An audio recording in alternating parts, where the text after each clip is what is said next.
అల్లు అర్జున్ కెరీర్కు మంచి బ్రేక్ ఇచ్చిన cinema Arya. Director Sukumar తొలి సినిమాతోనే మంచి విజయాన్ని అందుకున్నాడు. వన్ సైడ్ లవ్ స్టోరీ అంటూ సరికొత్త కాన్సెప్ట్తో తెరకెక్కిన ఆర్య బాక్సాఫీస్ వద్ద భారీ విజయాన్ని అందుకుంది. ఈ సినిమా తరువాత సుకుమార్ రామ్తో జగడం తీశాడు. అయితే ఈ సినిమా పెద్దగా ఆడలేదు. అయితే ఈ సినిమాను మహేష్తో తీయాలనుకున్నాడు సుకుమార్. కుదరకపోతే అల్లు అర్జున్తో అన్న తీయాలనుకున్నాడు. అయితే దిల్ రాజుతో జరిగిన చిన్న గొడవ కారణంతో రామ్తో తీయాల్సి వచ్చింది. ఓ ఇంటర్వ్యూలో సుకుమార్ మాట్లాడుతూ, నేను ఇండస్ట్రీకి వచ్చిన కొత్తల్లో ఎలా మాట్లాడాలో నాకు పెద్దగా తెలిసేది కాదు.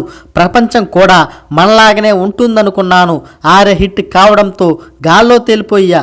ఆ సందర్భంలో బన్నీతో జగడం చేయాలనుకున్న కథతో సహా అన్నీ సిద్ధమయ్యాయి. అయితే అదే సమయంలో దిల్ రాజుతో చిన్న సమస్య వచ్చింది. కోపం పట్టలేకపోయా, బాగా ఎమోషనల్ అయిపోయా. వెంటనే రాత్రికి రాత్రే రామ్ దగ్గరికి వెళ్ళిపోయాను. రామ్కి కథ చెప్పడం, ఓకే చేయించుకోవడం అయిపోయింది.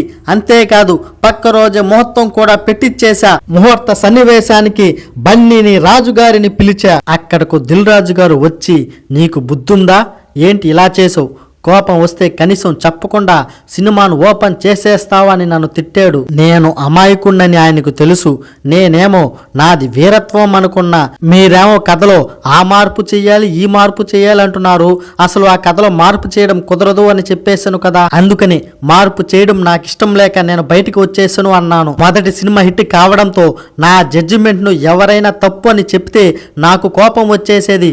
అసలు రామ్ చేసిన క్యారెక్టర్ బన్నీ లేదా మహేష్ అయితే బాగుండేది. అతడి తమ్ముడి క్యారెక్టర్ కు రామ్ అయితే సరిపోయేవాడు.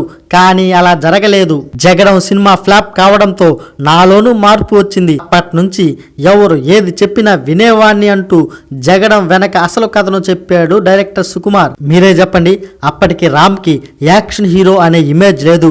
ఓన్లీ లవ్లీ హీరో అనే ఇమేజ్ మాత్రమే ఉండేది. అందువల్లే ఈ సినిమా కథ బాగున్నా సినిమా ఫ్లాప్ అయిందని చాలా మంది అనుకుంటున్నారు. అంతేకాదు నేను కూడా అదే అనుకుంటున్నాను. ఈ సినిమాను బన్నీ లేదా మహేష్ చేసుంటే సినిమా హిట్ అయి ఉండేదేమో. మీరేమనుకుంటున్నారు కింద కామెంట్ చేసిండి.